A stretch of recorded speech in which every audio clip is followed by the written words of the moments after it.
Alors on enchaîne. C'est bon? C'est bon. Alors, psychanalyse et médias. L'image derrière elle est assez intéressante parce que on la connaît tous depuis un bail. Et il y a quelque chose qui pour moi n'existe pratiquement plus aujourd'hui, c'est déjà une autre époque. C'est une famille qui est devant la télé. Et qui se réunit devant la télé. Et j'ai l'impression qu'il y a vraiment quelque chose qui a changé, en tout cas pour moi, pour Olivier, pour Guillaume, pour beaucoup de gens que je connais et que je fréquente. Maintenant, on est plutôt passé sur un autre écran, Internet, et notamment avec YouTube ou Dailymotion, qui sont pour ceux qui ne connaissent pas, c'est une plateforme où vous pouvez avoir accès à énormément de vidéos, donc des images. Et comparé à la télé, c'est un petit peu comme dans le film, je ne sais pas si vous connaissez, Le Nom de la Rose, qui se passe dans un monde médiéval où il n'y a pas beaucoup de livres, où les livres sont en latin, tous au même endroit, on ne peut pas y aller, et tout d'un coup vous rentrez dans cette bibliothèque au milieu de la chambre où vous avez accès à tout le savoir en même temps. Et bien YouTube, j'ai l'impression que c'est un petit peu ça. Vous avez, si vous vous intéressez aux jeux vidéo, vous en avez plein, vous avez en langue française, mais aussi en langue étrangère. Si vous voulez savoir comment monter votre temps de décathlon, vous avez quelque chose aussi. Si vous vous intéressez à la sociologie, à la linguistique, à la science, tant que vous êtes intéressé, tant que, contrairement à la télé qui va un petit peu vous imposer une programmation, des horaires, des pubs, enfin tout ce qui vous intéresse pas en fait.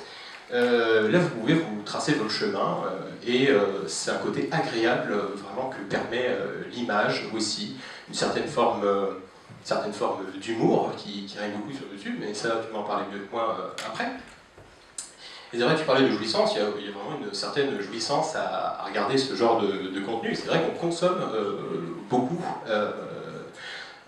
ce genre à travers ce genre de médias. Donc psychanalyser le média, c'est vrai que il y a quelques années, je crois que c'était il y a 1 an et demi, il n'y a pas grand-chose encore sur la psychanalyse, ou tout du moins je n'étais pas tombé sur des chaînes qui m'avaient plu en psychanalyse, en psychologie non plus d'ailleurs. Et je suis tombé sur une vidéo qui parlait, le titre c'était « Pourquoi les maisons hantées font-elles peur ?» Réponse, ça m'avait intrigué, parce que la psychanalyse me permet d'avoir une idée sur pourquoi est-ce que les maisons hantées font peur, le transgénérationnel, tout ça, le refoulement. Et en fait, il n'y avait pas grand-chose, parce que en fait, la psychologie qui était utilisée pour expliquer pourquoi les maisons hantées faisaient peur, c'était pas bien utilisé, c'était... ils citaient Jung, il n'y avait pas trop de méthodologie, et là je t'ai appelé en disant mais pourquoi est-ce qu'on ne ferait pas une chaîne YouTube où on expliquerait des choses comme ça, je sais pas, pourquoi est-ce qu'il y a de la maternité dans Alien, pourquoi est-ce qu'il y a de la castration dans Fast and Furious 3, ce qui nous permet de comprendre et d'apprécier toutes les œuvres culturelles qui sont autour de nous. Il faut bien partager aussi ces grilles de lecture. Et donc, on a fait une chaîne qui s'appelle Psychoquack avec Guillaume, qui est derrière la caméra, toujours derrière la caméra, et qui permet de faire le montage. Enfin, c'est le principe de réalité, quoi. Et donc, il y a une vidéo qui est sortie, 2 vidéos, 3 vidéos, et moi, fraîchement psychologue en institution, j'étais tout fiero face à mes pairs. Donc, tu as vu, il y a une vidéo qui est sortie sur le complexe de castration féminin dans celle pour la chasseuse de cartes, qu'est-ce que tu en penses? Et contrairement à ce que je pensais, il y a eu un accueil plutôt froid, plutôt mitigé, et j'ai pas trop compris pourquoi, parce que je diffusais un petit peu, pas la bonne parole, faut pas déconner, il n'y a pas une bonne parole, mais une parole qui était bonne, quoi, que je considérais comme bonne. Et un jour, je me suis fait un peu recaler là-dessus, dans un colloque de psy, en disant que finalement la psychanalyse, c'est un psychanalyste qui me disait qu'en fait, c'était pas bon de vulgariser la psychanalyse parce que finalement, les patients, ils arrivent, les nouveaux patients, ils arrivent en séance, ils sont déjà pré-analysés, dans le sens, moi je suis psychotique, moi je suis hystérique, moi je suis borderline, enfin j'ai tel symptôme, tout ça que vous pouvez faire. Et donc à partir de là, c'est très difficile d'avancer dans l'analyse parce qu'il y a déjà un discours qui vient complètement bloquer toute ouverture à l'analyse. Et c'est un thème que j'ai vu relayé par André Green dans un documentaire où il apparaît, ça s'appelle Être psy, où il dit qu'effectivement aujourd'hui les gens qui viennent consulter ont déjà un discours sur eux-mêmes, qui fait que c'est un petit peu galère de commencer, ne serait-ce que commencer.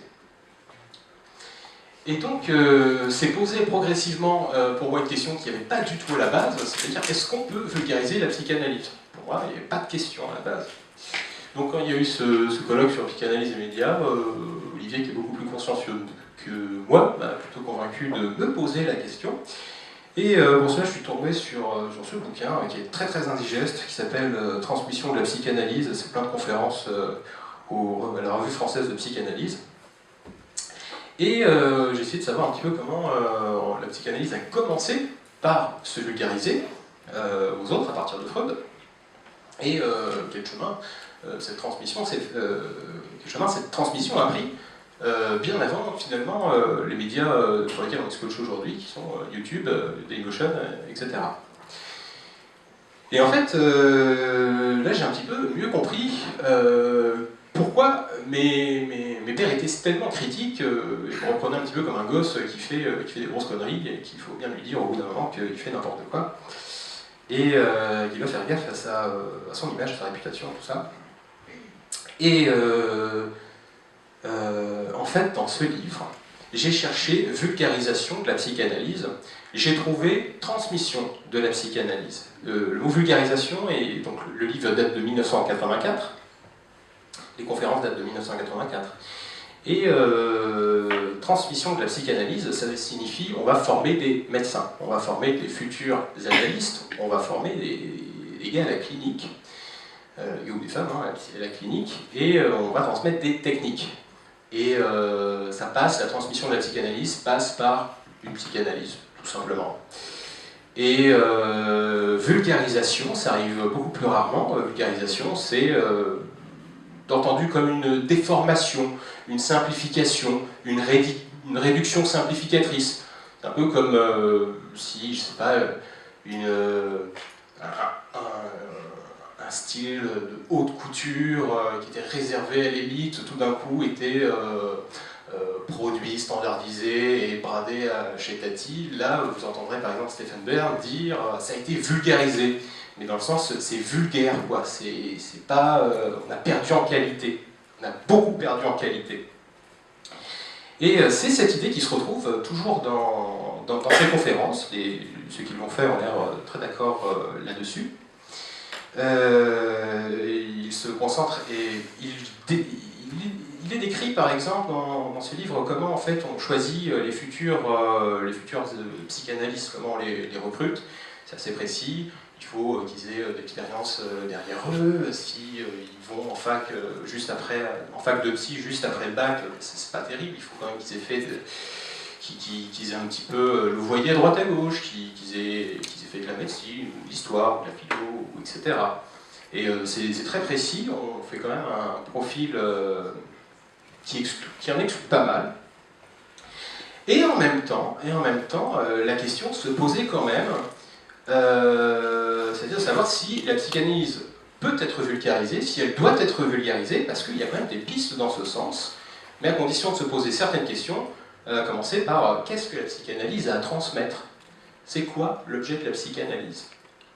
Et là, ça devient beaucoup plus polyvalent de se dire que c'est l'inconscient, que c'est certains systèmes de défense, que c'est les utopiques, les structures psychiques. Alors, on va commencer par comment est-ce que Freud a commencé par lui transmettre la psychanalyse. Donc il le faisait en vue de former des jeunes médecins. C'était un père qui formait la relève.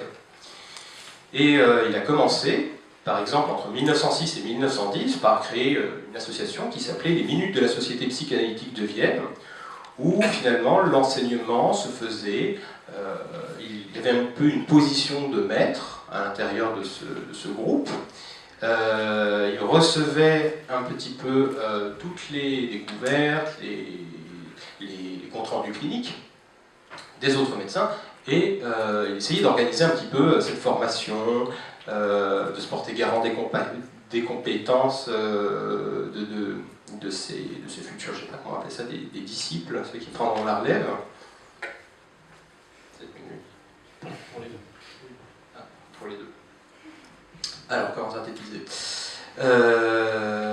Donc en fait, Freud il avait très peur d'une chose, c'était que chacun se réapproprie personnellement la psychanalyse de son côté, et que finalement on arrive à un petit peu, chacun fasse la psychanalyse à sa sauce, une psychanalyse sans psychanalyse. On voit ce que ça peut donner aujourd'hui par exemple aux États-Unis, où on ne parle plus de sexualité infantile par exemple, parce que ce sont des mots qui choquent un certain public. Et donc on va adapter la psychanalyse. Ça, Freud ne voulait pas du tout le faire, il voulait s'en protéger. D'où l'existence un petit peu de cette transmission qui se faisait par la psyché, par l'analyse des futurs médecins, mais surtout aussi par le fait qu'ils soient supervisés, qu'ils soient toujours acceptés, parrainés, voilà, parrainés par quelqu'un qui était déjà formé. Donc plus tard, il y a eu certaines... ça s'est passé à l'université, ça s'est fait en institution. Donc finalement, la transmission, elle est très cadrée de la psychanalyse.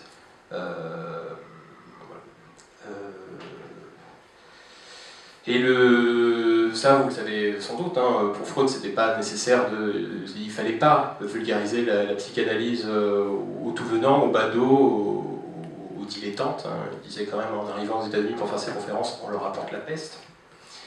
Une citation qu'il a faite à propos de la psychanalyse dite sauvage, c'est « Aujourd'hui encore, il n'est pas possible d'apprendre cette technique dans les livres, elle ne s'acquiert qu'au prix de lourds sacrifices, de temps, de peine et de mécompte, comme toutes les autres techniques médicales, on ne l'apprend que de ceux qui la possèdent déjà à fond. » Mais en même temps, donc il se défend d'un risque qui est de vulgariser la psychanalyse, tout en faisant en sorte de la vulgariser plutôt bien. C'est-à-dire que, qu'est-ce qu'il fait Freud quand il nous explique la psychanalyse? Il nous raconte des histoires. Ces cas cliniques, c'est l'histoire de cette patiente qui a plein de détails, qui fait tel rêve, qui a tel déboire amoureux, qui est dans telle situation familiale, et il essaye, à travers une grille de lecture analytique, d'en faire une synthèse qui soit compréhensible et agréable à lire, et qui fasse un petit peu écho, qui résonne chez chacun de nous. Et ça, c'est quand même quelque chose que la psychanalyse peut faire, c'est-à-dire elle peut expliquer des choses quand même assez compliquées avec une grille de lecture qui est compréhensible par beaucoup, ne serait-ce que parce que les termes ne sont pas très compliqués. Il aurait pu latiniser les concepts, faire en sorte qu'ils soient incompréhensibles, comme ça se passe beaucoup en phénoménologie. La phénoménologie, c'est aussi le dynamisme de l'esprit, mais ça résonne un peu moins, c'est beaucoup plus abrupt, beaucoup plus abstrait aussi, alors que l'homme au loup, par exemple, on peut s'en souvenir, je ne sais plus de quoi je l'ai lu, je ne sais plus trop de quoi, c'était quoi les finalités de toute cette explication, mais il y a plein d'éléments qui résonnent encore dans cette description, dans ce cas clinique, et qui nous servent aujourd'hui en tant que psychologue. Voilà. Donc on a d'un côté risque de vulgarisation, et en même temps Freud il sait bien qu'il ne faut pas fermer complètement la psychanalyse, il ne faut pas qu'elle se referme sur elle-même dans un dogmatisme, parce que c'est une société, c'est une science qui était à sa naissance, et il fallait qu'elle se divulgue, et il fallait faire avec la sensibilité particulière des sujets qui arrivaient après lui, c'est-à-dire les analystes. Voilà, et je te passerai pas. Et donc je vais faire assez rapidement parce que mon ami Hendrik oublie le principe de réalité qui est le temps imposé par le colloque. Donc je vais faire très vite, mais en fait, pour rebondir sur tout ce qu'il a pu dire, on s'est aussi posé la question de comment est-ce qu'on va faire pour pouvoir vulgariser depuis YouTube, parce que nous, ça nous intéressait beaucoup de pouvoir transmettre cette psychanalyse, de pouvoir en parler, de pouvoir partager un plaisir. Quand on s'est contacté, en plus ce qui est marrant, c'est qu'à la base, on ne voulait pas faire une chaîne YouTube, on voulait faire un groupe de lecture des séminaires de Lacan. Voilà, donc c'est quand même, on avait une recherche de psychanalyse à fond, et sauf que c'était un de nos amis qui ne sait pas du tout gérer non plus les projets qui s'étaient lancés dans cette organisation, qu'il n'a jamais mis en place, et donc on s'est dit, bah tiens, pourquoi pas se lancer dans les vidéos. Et en fait, ce qui est intéressant, c'est que le premier truc qu'on se dit, c'est que si on veut partager de la psychanalyse, on va faire ce que Freud faisait aussi pour partager de la psychanalyse, c'était l'analyse de cas. Parce que c'est toujours l'analyse de cas concrets qui aide à transmettre la psychanalyse. Mais sauf que ça, si on le fait, comme le disait Hendrik, c'est pour transmettre à des médecins ou à des futurs psychologues. Parce que si jamais vous vous adressez à des gens qui n'ont pas prévu d'avoir de patients, qui n'ont pas de patients et qui n'en veulent pas, forcément ça va être peut-être compliqué de leur montrer une analyse de cas comme l'homme aura, comme le moulou, comme Dora ou autre. Et donc on est rentré en contact ensuite avec Guillaume, qu'on connaissait bien, et qui faisait donc des vidéos, que Hendrik appelait tout à l'heure notre principe de réalité, mais ce qui est aussi intéressant, c'est de savoir que lui-même est arrivé dans cette optique-là de penser comment transmettre la psychanalyse, même si c'était inconscient, mais en tout cas, clairement, il fallait qu'on passe par quelque chose qui pouvait plaire aux autres, qui pouvait intéresser. Et ce qui est très très marrant, parce qu'en bossant mon texte, j'y ai repensé justement, c'est que quand Freud il a partagé aussi la psychanalyse, il passait pas que par les cas cliniques, mais il a fait un truc qui était passionnant, c'était la psychopathologie de la vie quotidienne. C'était le principe de pouvoir partager dans un livre à un public qui n'a jamais eu de relation avec un cadre de soins, justement une théorie clinique et donc une théorie psychanalytique par rapport à des choses qui nous arrivent dans la vie de tous les jours, les lapsus, les rêves, les actes manqués, patati patata, et un truc qu'on comprend. Et ce qui était très drôle, c'est que justement, je me rappelle encore qu'avant qu'on décide de faire ce qu'on fait maintenant, ça veut dire de l'analyse de films et de jeux vidéo, et Guillaume nous avait proposé de faire un truc qui s'appelait « Pourquoi ça t'énerve ?» Et en fait, ça aurait été justement parler de petits trucs qui nous arrivent tous les jours dans la vie et d'expliquer pourquoi ça t'énerve, pourquoi tu perds tes clés, pourquoi est-ce que quand tu dis je t'aime à ta copine, tu dis le nom de ton ex, des choses comme ça en fait, et ça énerve du coup.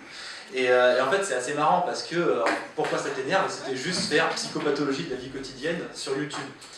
Alors après, c'est vrai que on n'a pas fait ça du coup, parce que peut-être que c'est dérangeant de dire pourquoi est-ce qu'on a fait un gros lapsus en plein milieu d'un colloque, ou alors pourquoi est-ce qu'on est parti de chez soi sans éteindre le gaz, ou des choses comme ça. On s'est dit pourquoi pas plutôt faire de l'analyse d'œuvres culturelles, donc surtout d'œuvres contemporaines. Et donc parce que nous-mêmes tous les trois, il faut l'avouer, on est passionnés par les films, par les jeux vidéo, et pas par n'importe quel film, en plus par les films, les bons blockbusters, quoi. Donc Fast and Furious que tu disais tout à l'heure, les Star Wars, parce que c'est forcément très intéressant d'analyser du Truffaut, mais c'est quand même très chiant de regarder du Truffaut, c'est vachement plus cool de se regarder les 8 Fast and Furious en une semaine. Et donc on s'est dit, tiens, on n'est pas d'accord là-dessus. De toute façon c'est ça qui est bien justement, voilà. On est 2 sur 3 à être d'accord, et vu qu'on est un groupe assez démocratique, justement, il faut pouvoir choisir comme ça. Et en tout cas, ce qui est assez intéressant, c'est de voir qu'il y a un désir qui émanait de nous. Donc là, je rebondis aussi sur ce que disait Manu tout à l'heure, parce qu'il y a forcément le désir de celui qui fait les vidéos, et qui pouvait rebondir aussi sur le désir d'un public. Parce qu'on est quand même arrivé dans une société aujourd'hui, comme le disait Hendrik, où YouTube est quand même très prévalent chez les jeunes. Quand on regarde les chiffres, la consommation de télévision a largement chuté chez les plus jeunes, et par contre la consommation de YouTube a augmenté. Et en fait, on remarque dans les chaînes qui ont pas mal de succès aujourd'hui, que ce soit le Fossoyeur de films, Durandal, Karim Debache ou autre, l'analyse d'œuvres qui plaisent, c'est un truc qui touche beaucoup le public en fait. Les gens aiment voir des analyses, que ça soit d'un point de vue cinématographique, d'un point de vue philosophique, d'un point de vue patati patata, en tout cas essayer de comprendre ce qui peut leur plaire. Et en fait là, il faut se poser la question du coup, donc d'un point de vue plus psychanalytique, est-ce qu'on peut vraiment, dans ce cas, analyser avec la psychanalyse une œuvre de la culture populaire, donc des jeux vidéo, des films ou autres? Est-ce qu'on peut accéder à leur structure latente, à l'organisation de toutes les formations inconscientes qui peuvent soutenir en fait l'intérêt des créateurs et des spectateurs?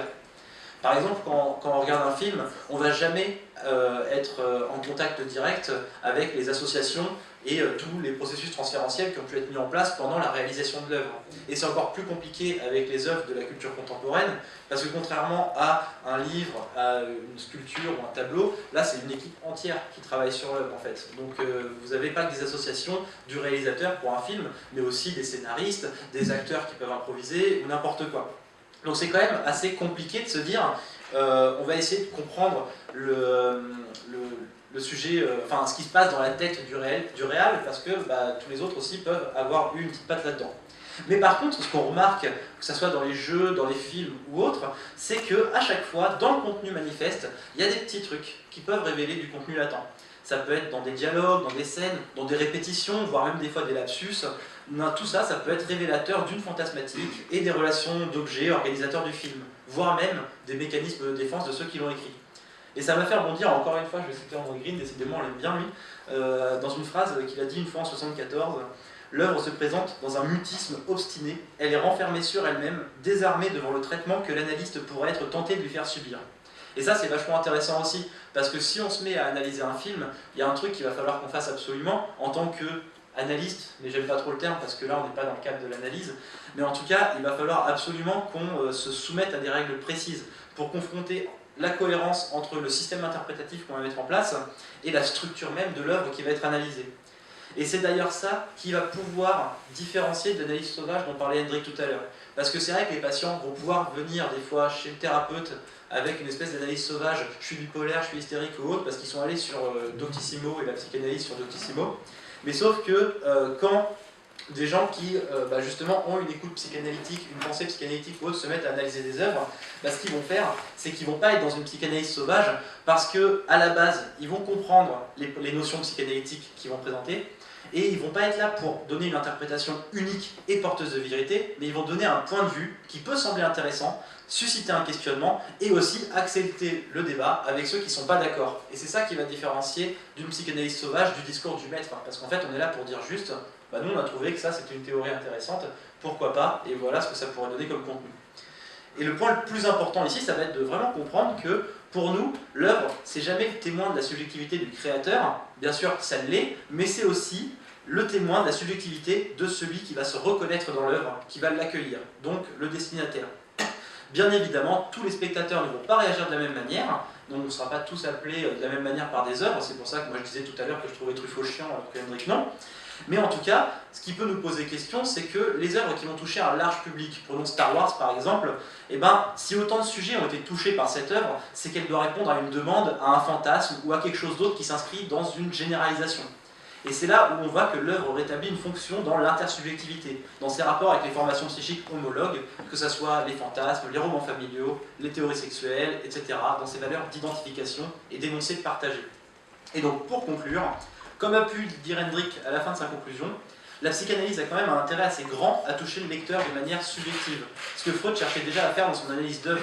L'important c'est de ne pas s'adresser qu'aux médecins, aux psychologues, à ceux qui veulent soigner, mais aussi à tous les sujets par rapport à ce que la psychanalyse peut leur apporter. C'est une manière de penser, une manière de voir les choses, de comprendre un peu différemment certains mécanismes psychiques et ceux des gens qui les entourent en fait.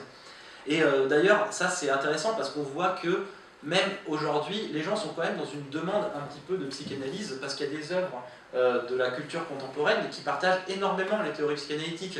Vous voyez vraiment, par exemple, la théorie des rêves de Freud dans Inception. Le mec qui a créé Alien le disait clairement, il a voulu s'inspirer des formes phalliques selon Freud. Dans Adventure Time, il parle de refoulement des fois. Enfin voilà. Donc le but, c'est que quand on vulgarise via YouTube, on peut apporter une grille de lecture à ceux qui n'ont pas pour intérêt d'être formés à la clinique en le faisant avec leurs propres références culturelles, qui sont aussi les nôtres, pour étayer des théories qui peuvent au premier abord leur sembler compliquées, voire même incompréhensibles, mais quand même les intéresser. Et pour finir avec une seule phrase, la connaissance est toujours bonne à prendre, essayons de l'apporter de la manière la plus fun qui soit.